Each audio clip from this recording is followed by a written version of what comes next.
Marshall's, just walking through, looking at stuff, and all of a sudden, bam, the Over the Sink Colander by Prepworks, progressive. Silicone. Oh.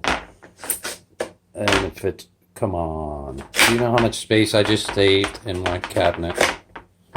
And it collapses. There you go. I think it was 13 bucks. It cost me $5 after I gave him the card. This is definitely a space saver.